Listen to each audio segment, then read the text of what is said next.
8 years after the original film introduced audiences to Christian Wolfe, Ben Affleck returns as the enigmatic autistic accountant-turned-vigilante in The Accountant 2, a sequel that doubles down on bullet-riddled chaos while struggling to balance its predecessor's nuanced grit.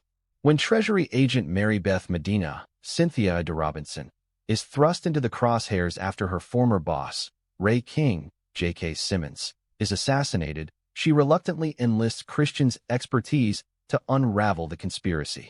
What follows is a collision of brotherly tension and unchecked violence as Christian reunites with Brax, John Bernthal, his estranged, lethally charismatic sibling, to dismantle a web of traffickers, mercenaries, and shadowy elites. Their mission, equal parts redemption and revenge, pits them against faceless killers and their own fractured past, all while dodging a hail of gunfire that rarely lets up. Directed by Gavin O'Connor and penned by Bill Dubuque, the film leans hard into the absurdity of its premise, embracing its identity as a hyper-stylized B-movie with gusto. Affleck's Christian remains a study in restraint, his stoic demeanor and clipped dialogue contrasting sharply with Bernthal's Brax, a live wire of swagger and sarcasm. Their dynamic is the film's beating heart, oscillating between tense standoffs and darkly comic banter.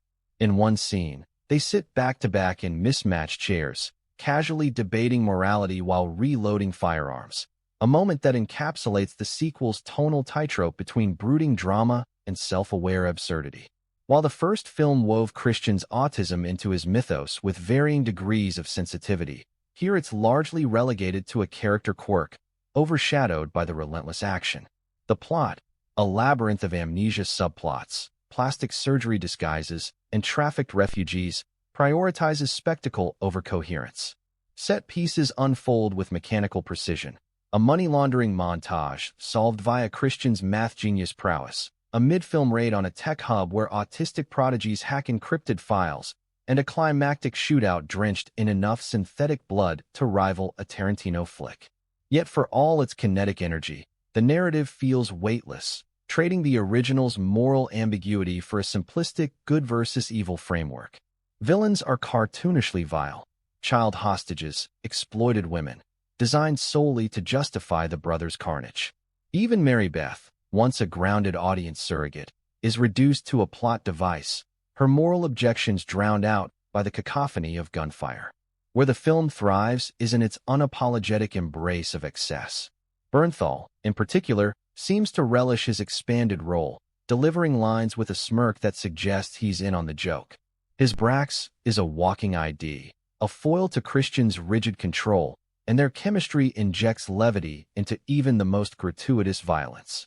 A training flashback, where young Christian and Brax are molded into weapons by their abusive father, hints at deeper themes of cyclical trauma, but these moments are fleeting, drowned out by the next explosion.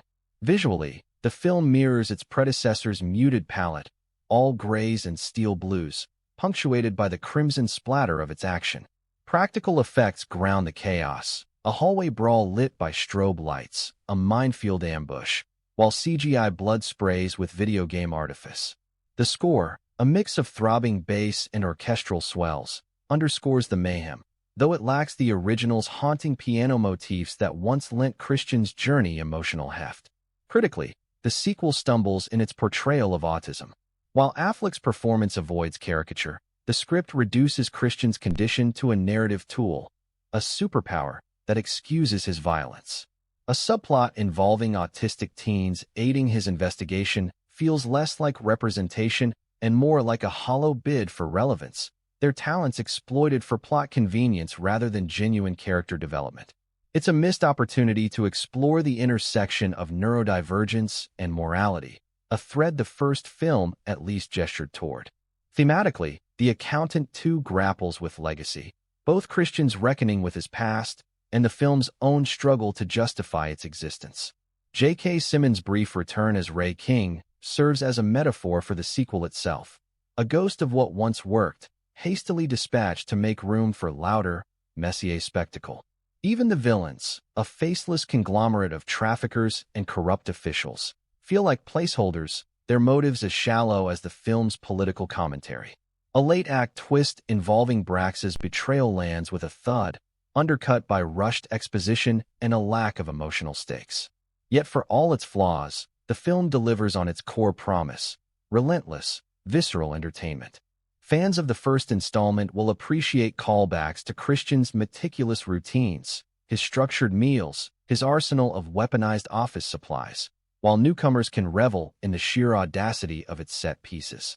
A highway chase involving a rigged armored truck and a drone strike is ludicrous yet thrilling, a testament to O'Connor's knack for balancing scale with intimacy.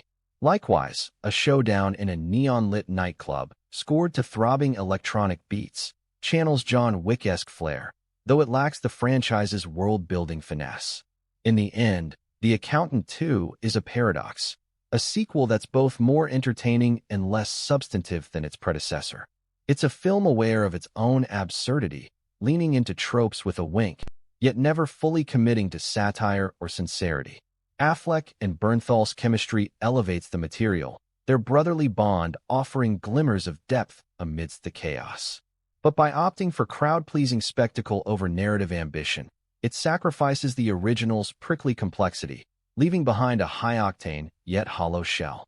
For those seeking a mindless barrage of bullets and quips, it's a serviceable diversion.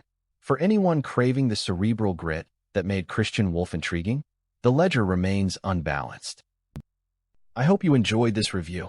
If you did, please like, subscribe, and hit the bell to stay up to date with all my movie reviews and movie analysis. I always appreciate your time, and I hope to see you in my next video.